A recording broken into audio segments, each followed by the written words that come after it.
Reni Halida Ilham Malik.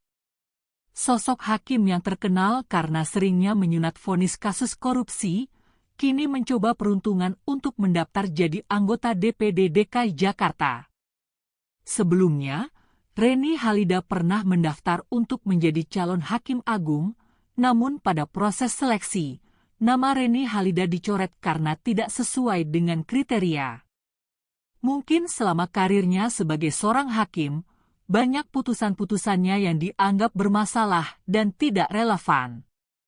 Sehingga tim seleksi calon hakim agung mencoret nama Reni Halida dan dinyatakan gugur. Rekam jejak seseorang untuk menduduki jabatan yang strategis baik itu di pemerintahan ataupun yang lainnya memang perlu diperhatikan. Karena pantas atau tidaknya seseorang menduduki jabatan, salah satunya dapat dilihat dari rekam jejak. Berikut ini adalah keterlibatan Hakim Reni Halida dalam 11 putusan diskon vonis terdakwa kasus korupsi. 1.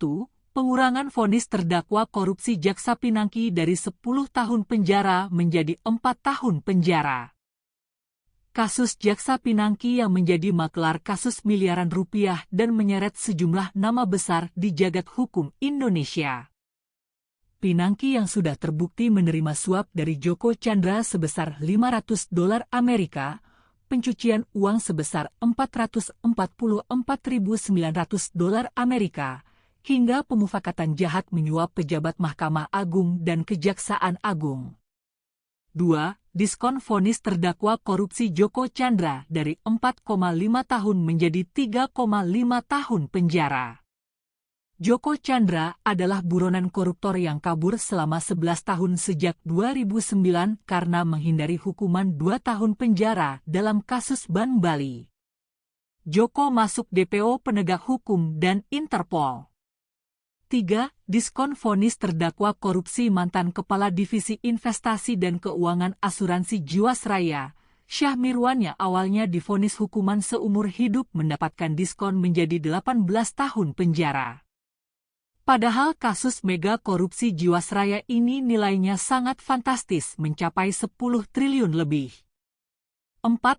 Pengurangan vonis Joko Hartono Tirto dari seumur hidup menjadi 20 tahun penjara. Joko Hartono dihukum dalam kasus Jiwasraya yang mencapai 10 triliun lebih. 5. Masih di kasus korupsi Jiwasraya yang mencapai 10 triliun lebih, kali ini diskon vonis diberikan kepada mantan Direktur Utama Jiwasraya, Hendrisman Rahim yang divonis penjara seumur hidup, mendapatkan diskon hukuman menjadi 20 tahun penjara. 6. Sunat vonis terdakwa korupsi Lukas yang awalnya 7 tahun kurungan penjara menjadi 5 tahun kurungan penjara. Lukas dijadikan terdakwa karena dirinya menghalang-halangi penyidikan KPK. 7. Pengurangan vonis terdakwa korupsi Abdul Qoir dari 4 tahun kurungan penjara menjadi 2,5 tahun kurungan penjara. Abdul Qoir merupakan rekanan Kementerian PUPR yang terjerat kasus korupsi jalan.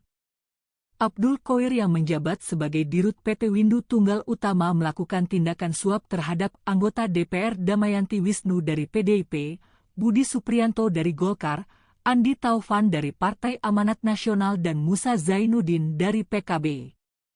8. Diskon vonis terdakwa korupsi Romahur Muzi yang awalnya 2 tahun kurungan penjara menjadi 1 tahun kurungan penjara. Romahur Muzi yang saat itu merupakan Ketua Umum Partai PPP terlibat jual beli jabatan di Kementerian Agama. 9. Diskon vonis terdakwa korupsi Yeni Wiryawati dari 4 tahun kurungan penjara menjadi 2,5 tahun kurungan penjara. Yeni dihukum dalam kasus korupsi alat kontrasepsi di BKKBN. 10. Diskon vonis terdakwa korupsi Luana Wiryawati dari 5 tahun kurungan penjara menjadi 4 tahun kurungan penjara. Kasus yang menjerat Luana sama dengan kasus yang menjerat Yeni Wiryawati yakni korupsi alat kontrasepsi di BKKBN. 11. Pengurangan vonis terdakwa korupsi Herning Wahyuningsih yang semula dihukum 5 tahun penjara menjadi 3,5 tahun kurungan penjara. Herning sudah dinyatakan korupsi sebesar 28 miliar rupiah saat menjabat Kepala Suku Dinas Sumber Daya Air Jakarta Utara. Dari kasus track record yang dimiliki oleh Reni Halida ini, semoga menjadi bahan pertimbangan bagi masyarakat yang akan memilih wakil-wakil mereka. Karena alangkah baiknya kenali terlebih dahulu calon-calon wakil rakyat sebelum menentukan pilihan. Banyak terpidana korupsi yang sekarang dinyatakan sudah bebas dan mencalonkan diri untuk menjadi wakil rakyat. Mari kita cerdas dan bijak dalam memilih. Terima kasih sudah menonton, jangan lupa subscribe, like, dan komen, serta nyalakan lonceng notifikasinya agar Anda tidak ketinggalan informasi-informasi menarik lainnya.